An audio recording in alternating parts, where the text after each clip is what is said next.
There is a small town in southern Indiana called Henryville. It sits quietly in Clark County, not far from the Ohio River, surrounded by the kind of landscape that feels eternal: rolling hills, thick woods, fields that change color with the seasons. In the summer, the air is warm and heavy and smells of earth and grass. In the winter, it is cold and gray and very still. It was here, on September 9, 1890, that Harland David Sanders came into the world. He was born into a working-class family with little money and a great deal of difficulty. His father, Wilbur Sanders, worked whatever jobs were available: laborer, farmhand, whatever the county needed. His mother, Margaret, was a warm and capable woman who held the household together through the particular combination of stubbornness and grace that difficult circumstances tend to require. Harland was the eldest of 3 children. He had a brother, Clarence, and a sister, Catherine. By most accounts, the family was poor but not desperate in those early years, a common kind of American poverty, where things were tight but there was food on the table and a roof overhead and a sense that tomorrow might be a little better than today. Then, when Harland was 5 years old, his father died. Wilbur Sanders was only in his early 30s. The cause was never entirely clear. Some accounts say a fever, others suggest it was a sudden illness of some kind. What was clear was the result. Margaret Sanders was suddenly alone with 3 small children, no income, and no safety net. She did what she had to do. She found work at a tomato canning factory, leaving early in the morning and returning in the evening, exhausted. And she left Harland in charge. He was 6 years old. There is something important to understand about this moment, not just the hardship of it, but what it required of a 6-year-old boy. He had to feed his siblings. He had to keep the house in some kind of order. He had to be, in ways that no child should have to be, responsible. And so Harland Sanders learned to cook. Not in any formal sense. Not from a book. He taught himself by necessity, by trial and error, by watching and doing and failing and trying again. By the time he was 7, he could bake bread that was genuinely good. By 8, he could cook vegetables and meat in ways that filled a kitchen with warmth and smell and the particular comfort of a well-made meal. Food, for Harland Sanders, was never just sustenance. From the very beginning, it was care. It was the thing you did for people you loved when you couldn't do anything else. It was the most direct and honest expression of attention that existed.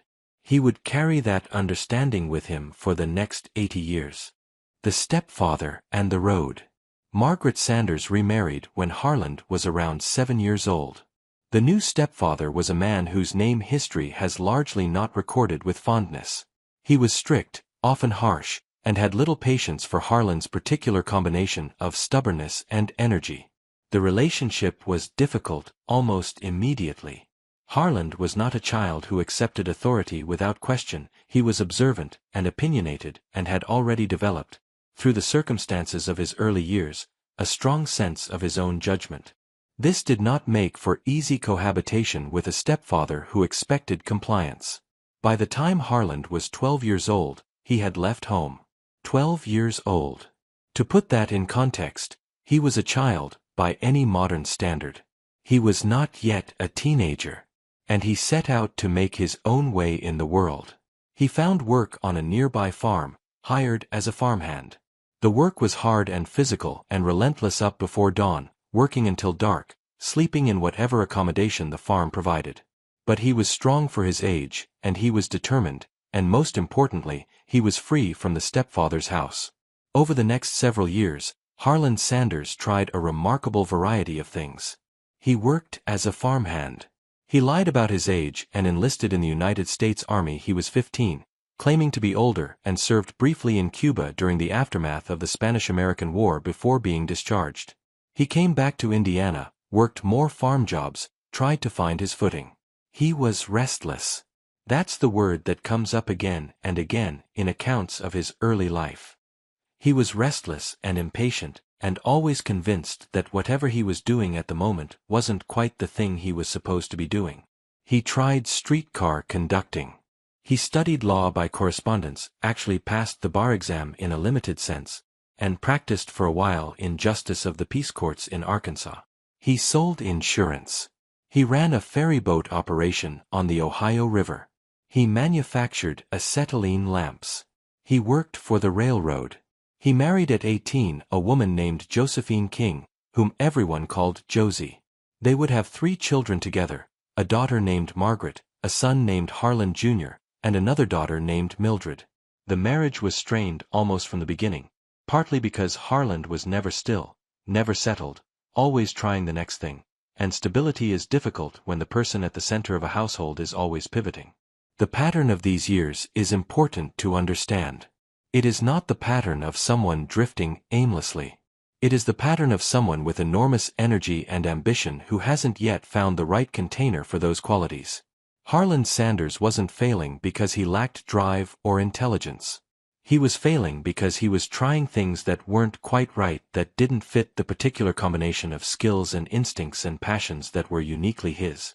He was in his 30s before he began to understand what that container might be. The service station. In the mid-1920s, Harland Sanders was living in Corbin, Kentucky. He had landed there through the railroad. He'd been working as a railroad fireman, one of the most physically demanding jobs on the line, shoveling coal into a locomotive furnace. He'd also been doing some legal work on the side. And then the railroad let him go.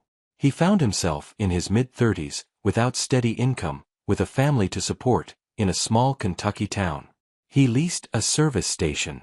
Standard Oil, Route 25, a highway that carried a steady stream of travelers between Cincinnati and Knoxville. The logic was sound. A service station on a major highway would see consistent traffic. He would pump gas and change tires and make enough to keep his family afloat. But the travelers who stopped at Harland Sanders' service station started to notice something unusual. The man who pumped their gas would also feed them. Not from a restaurant, there wasn't one, not yet. He was cooking in his own living quarters in the back of the station and offering meals to customers who looked hungry or tired or in need of something warm. Word spread. Travelers on Route 25 started stopping specifically because of the food. This is the moment, quiet and unplanned and completely organic, when Harland Sanders discovered what he was supposed to be doing. He wasn't supposed to be a lawyer or a railroad man or an insurance salesman. He was supposed to feed people. He was supposed to do what he had taught himself to do at the age of 6 in that Henryville kitchen: cook food that made people feel taken care of. He expanded. He turned the service station into something more, added a proper dining room, a small restaurant operation that sat a handful of people. The menu was simple: country ham, fresh vegetables, pan-fried chicken. Kentucky cooking, honest and generous, made with the care of someone who understood that a meal was more than the sum of its ingredients. The restaurant grew. By the early 1930s, it was genuinely successful.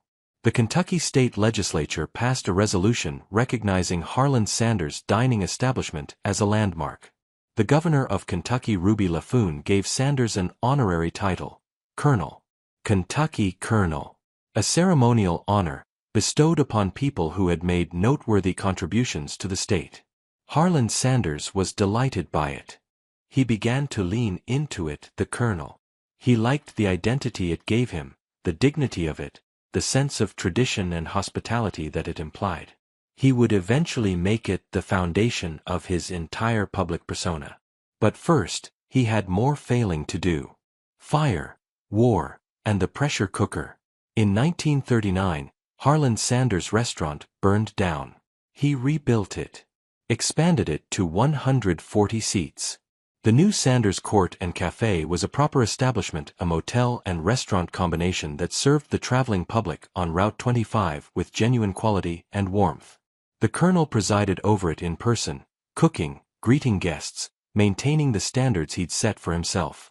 During World War II, the restaurant thrived. Rationing limited what was available to cook with, but the highway traffic was heavy and the demand was steady. Harland worked constantly. He was in his early 50s by now, and running a successful business, and for the first time in his life, things seemed to have settled into something resembling stability. Then the war ended, and Interstate 75 was built. The new interstate highway, when it opened, bypassed Corbin entirely. The river of traffic that had sustained Route 25 and everything on it simply redirected itself onto the new road. The trucks and travelers and families who had stopped at Sanders Court and Cafe for 20 years now drove straight past without ever knowing it existed. Within months, the business was gone. Harland Sanders was 65 years old. He had just received his first Social Security check, $105. He owed more than he had. He had nothing. 65 years old. Broke. With a failed business, a recipe, and a pressure cooker. Let's talk about the pressure cooker. One of the great frustrations of running a fried chicken restaurant, in those years, was time. Frying chicken properly took a long time, 30 minutes or more per batch. In a restaurant setting, that was a problem. You couldn't hold people waiting for 30 minutes for their chicken. Most places solved this by pre-cooking chicken and holding it, which meant the chicken was never quite right when it arrived on the table. Slightly dry. Slightly past its best moment. Sanders had been experimenting for years with the pressure cooker, a kitchen tool that used pressurized steam to cook food dramatically faster. He discovered that chicken cooked in a pressure cooker came out not just quickly but extraordinarily well, moist inside, sealed and crisp outside, the flavors concentrated rather than diluted. He'd also, over those same years, developed a blend of herbs and spices, 11 of them, that he used to season his chicken before it went into the pressure cooker. The exact combination he arrived at through years of experimentation and adjustment, adding a little of this, taking away a little of that, tasting and reconsidering and trying again. The recipe was, by any objective measure, remarkable. People who ate his chicken remembered it. They came back for it specifically. It was the kind of food that created loyalty. Now he had the recipe and no restaurant. So at 65 years old, Harland Sanders got in his car and started driving. The man in the car. Picture this. A man in his mid-60s, white-haired and white-mustached, driving a black car through the American South and Midwest. In the trunk of the car, a pressure cooker, a bag of his spice blend, and some printed materials about a business proposition he wants to discuss. He drives to a restaurant. He walks in. He asks to speak to the owner. He explains that he has a chicken recipe, a method, and a seasoning that will make their fried chicken better than anything their customers have ever tasted. He asks for nothing up front. What he proposes is this: let him cook for you. Let him show you. If you like it, if your customers like it, pay him a nickel for every piece of chicken you sell using his recipe and his method. A nickel per piece. He's not selling a restaurant. He's not asking for investment. He's asking for a chance to show someone what he can do, and if it works, a small royalty on the results. And then he cooks for them. In their kitchen, on their equipment, using his pressure cooker and his spices. He fries the chicken the way he'd been frying it for 30 years. And the chicken is, there's no other word for it, extraordinary. Some restaurant owners said yes. Some said no. Most said no, actually. Many of them said no repeatedly, or listened politely and sent him away, or agreed to try it and then changed their minds. Harland Sanders heard no more times than he could count. There is a number that gets attached to this story, and like all such numbers, it has been polished smooth by repetition until it has the quality of legend rather than verified fact. But the spirit of it is true. He was rejected over and over and over again. Dozens of times. More than 100 times. More than 1,000, some accounts suggest. He kept going. He drove from town to town. He slept in the back of his car some nights when there was no money for a room. He cooked in strangers' kitchens. He made his pitch with the same energy and belief in the 100th telling as in the first. What kept him going? This is the question at the heart of the Colonel Sanders story, and it doesn't have a simple answer. Part of it was pride. He was a stubborn man, and stubbornness is a form of pride. Part of it was necessity. He genuinely had nothing else and nowhere to go back to. Part of it was the chicken itself. He knew, with the certainty of someone who has made something genuinely excellent, that the chicken was good. He wasn't trying to sell people something mediocre. He was trying to show them something real. And part of it, perhaps most of it, was something that had been in him since he was 6 years old and feeding his siblings in that Henryville kitchen. Food was care. Making good food and giving it to people was the most direct and honest thing he knew how to do. He wasn't going to stop doing it just because the world kept saying no. Slowly, the yes started accumulating. The franchise begins. The first Kentucky Fried Chicken franchise using that name, that recipe, that method opened in Salt Lake City, Utah. The owner was a restaurateur named Pete Harmon, whom Sanders had met through a Restaurant Association convention in 1952. Harmon was a smart businessman who understood immediately that what Sanders was offering was genuinely differentiated, not just another fried chicken recipe, but a complete system with a compelling taste profile and a reproducible method. Harmon's restaurant began selling Kentucky Fried Chicken. The results were immediate and dramatic. Customers loved it. The chicken sold in quantities that surprised even Harmon. Within the first year, it was generating a significant portion of the restaurant's revenue. Harmon also coined the phrase that would become one of the most famous advertising slogans in American history. He put a sign outside his restaurant, "Kentucky Fried Chicken, it's finger-lickin' good." He would later say it came to him naturally. He watched a customer eating the chicken and instinctively licking their fingers, and the phrase just arrived. Word spread among restaurant owners. Sanders kept driving, kept cooking, kept signing up franchisees. The nickel per piece later raised slightly began to accumulate into something meaningful. By the late 1950s, there were hundreds of Kentucky Fried Chicken franchise locations across the United States. Sanders was in his late 60s. He was driving hundreds of thousands of miles a year. He had adopted the full Colonel persona by now: white suit, black string tie, the white hair and mustache that he cultivated specifically because they completed the image. He understood, intuitively and without any formal marketing training, that the character of the Colonel was itself a form of advertising. He was the brand. His face, his manner, his visible passion for the product, these communicated something that no billboard could. He was not easy to work with. He was opinionated and demanding, and would sometimes appear without warning at a franchise location and tear the kitchen apart if the chicken wasn't being made to his standards. He fired off letters, sometimes angry, sometimes encouraging, always intense, to franchisees who he felt were cutting corners or diverging from the recipe. The recipe was sacred to him. It was not a business proposition. It was a matter of personal honor. He had spent decades developing it, and it worked precisely because of the care that had gone into every element. Change any part of it, and you changed what it was. And what it was his life's work. By 1960, Kentucky Fried Chicken had over 600 franchise locations.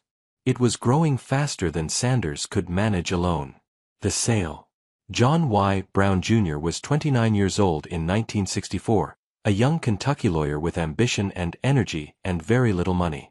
He had heard about Kentucky Fried Chicken and convinced his partner, Jack Massey, a Nashville businessman with capital, to come with him to meet Colonel Sanders. They met at Sanders' home in Shelbyville, Kentucky. The Colonel fed them. He showed them the operation, the franchise agreements, the royalty structure, the network of locations. He was 73 years old and running a national business largely out of his car and his kitchen. Brown and Massey made an offer, $2 million for the business. The U.S. operations, the brand, the recipe licensing rights.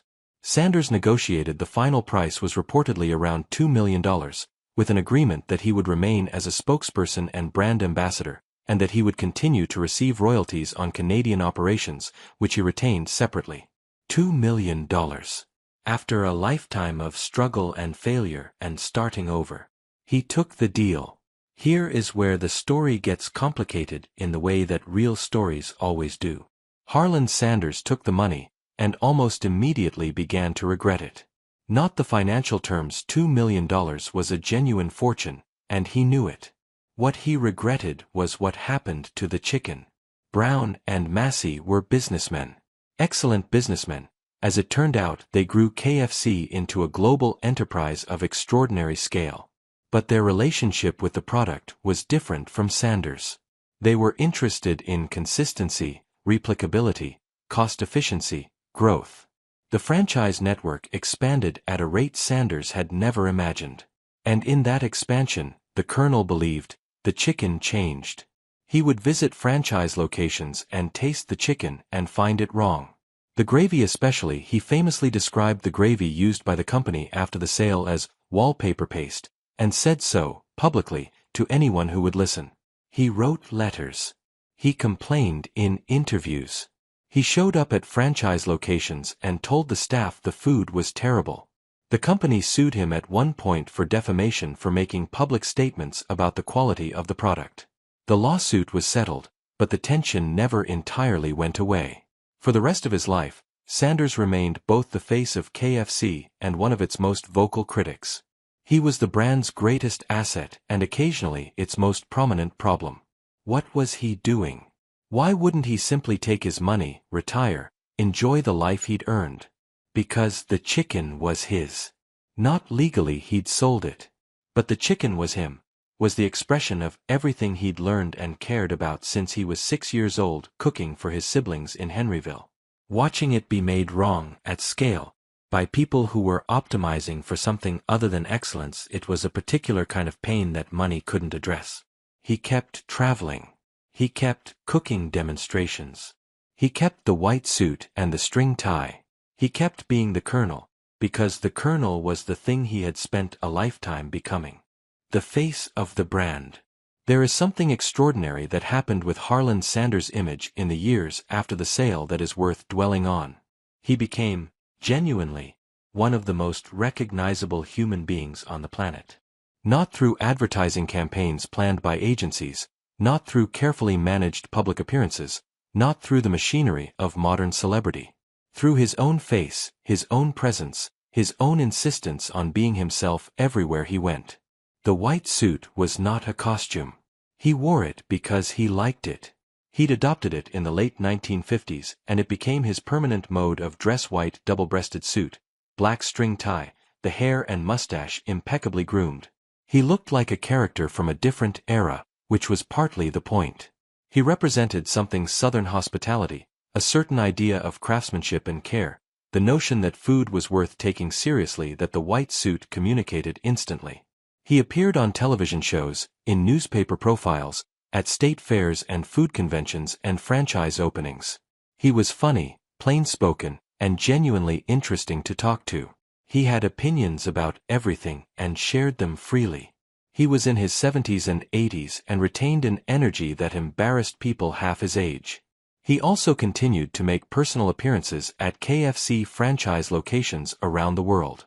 He would show up announced or unannounced, cook chicken, talk to customers, sign autographs, inspect kitchens. In Japan, where Kentucky Fried Chicken became a beloved national institution with a particular association with Christmas celebrations, he was received like royalty. A statue of the Colonel stands outside virtually every KFC in Japan. When it rains, the statues are dressed in raincoats. At Christmas, they wear Santa hats. None of this was managed or manufactured. It emerged from the genuine affection that people around the world felt for an old man in a white suit who cared very much about chicken. He was doing in his 70s and 80s what he had done his entire life. Showing people what he had, cooking for them, watching their faces change when they tasted something made with real care. What he lost and what he kept. Let's go back for a moment. Because the story of Harland Sanders' success, the franchise and the brand and the global icon, can obscure some things that happened along the way that are important to understand. His first marriage to Josie ended in divorce in 1947. Harland was in his late 50s by then, and the marriage had been strained for years by his restlessness and absence. He had not been an easy husband. He had not been, by most accounts, particularly present as a father either. His son Harland Jr. died young. His relationship with his daughters was complicated by the distance that years of travel and single-minded focus on work had created. He remarried in 1949 a woman named Claudia Price, who had worked for him and who understood both the business and the man. Claudia was enormously important to the KFC operation in its formative years. She ran the office, managed the franchise correspondence, held together the administrative side of what was becoming a large enterprise. She was capable and devoted, and she and Harland were together for the rest of his life. But there were losses, estrangements. The cost of being the kind of person who is always driving somewhere, always making the next pitch, always putting the work above the relationships around it. He was not a simple man, and his life was not a simple life, and there were people in it who paid prices for his singularity that history doesn't record as carefully as it records his triumphs. He also had a ferocious temper. Stories of it are numerous and consistent. He could erupt with sudden violence of language, could be frightening in his anger, could say things that cut deep and weren't forgotten. He was working on himself in this regard. By some accounts, in his later years he found a Christian faith that he took seriously, and it softened some of the harder edges. But the temper was real, and it left marks. These things matter. Not because they cancel or diminish what he built, but because they make him human. The legend of Colonel Sanders, the cheerful old man in the white suit, beloved everywhere he went, is not false. But it is incomplete. The real Harland Sanders was harder and stranger and more complicated than the legend, and the real story is more interesting for it. The last years. In his final years, Harland Sanders was a genuinely beloved figure. He was in his late 80s and still traveling, still making appearances, still putting on the white suit and showing up at KFC locations and food events and television programs with that extraordinary energy that had characterized him his entire life.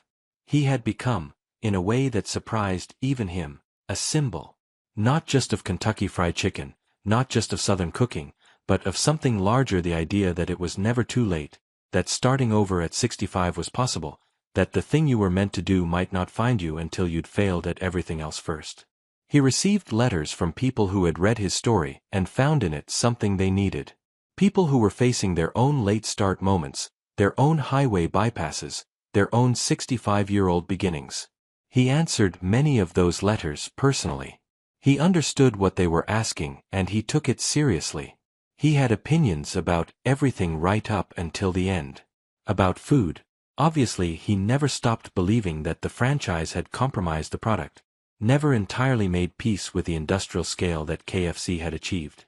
But also about life, about work, about what it meant to keep going when keeping going seemed unreasonable.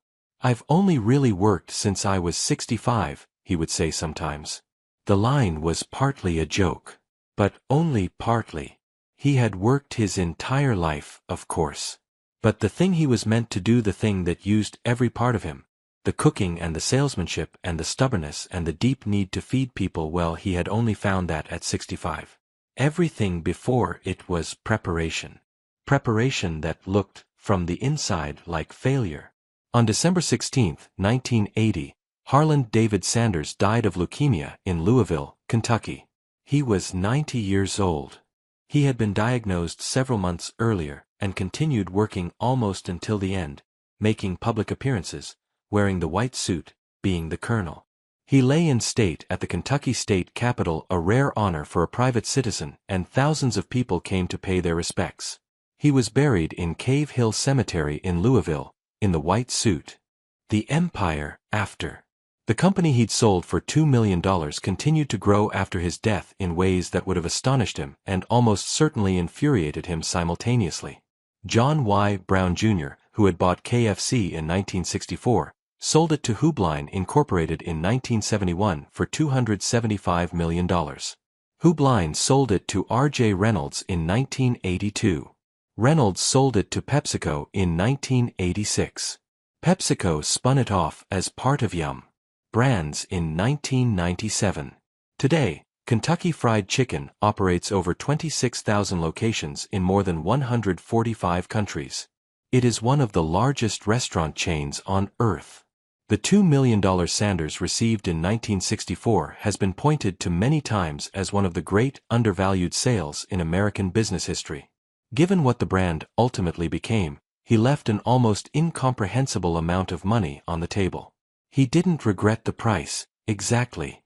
What he regretted was what he couldn't control after the sale: the quality, the care, the thing he had actually built.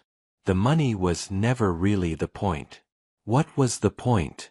The chicken. The people eating the chicken. The moment when someone tasted it and their face changed. He had been chasing that moment since he was a small boy in Henryville, cooking for his younger siblings because his mother was working and his father was gone, and someone had to make sure there was something warm on the table. Everything else, the franchise empire, the white suit, the global icon status, was just what happened when you spent 90 years trying to feed people well. The statue in the rain. In Japan, there is a tradition. Every Christmas Eve, families across the country order Kentucky Fried Chicken. Not turkey, not ham chicken. The tradition began in 1974, when the Japanese KFC management ran a marketing campaign connecting the Colonel's image with Christmas celebration, and it caught on with a completeness that marketing campaigns almost never achieve. It became genuinely cultural. Families pre-order their Christmas chicken months in advance. It is one of the most successful marketing phenomena in the history of food. Outside every KFC in Japan stands a life-size statue of Colonel Sanders. White suit, string tie, the familiar face. When it rains, the statues wear raincoats. When it snows, they wear coats. At Christmas, they wear Santa hats and hold buckets of chicken. The people who work at these restaurants, young people, many of them, born decades after Harland Sanders died, dress the statues with a kind of affectionate care. Not because they are required to. Because it feels right. Because the old man in the white suit deserves to be kept comfortable. Harland Sanders never visited Japan.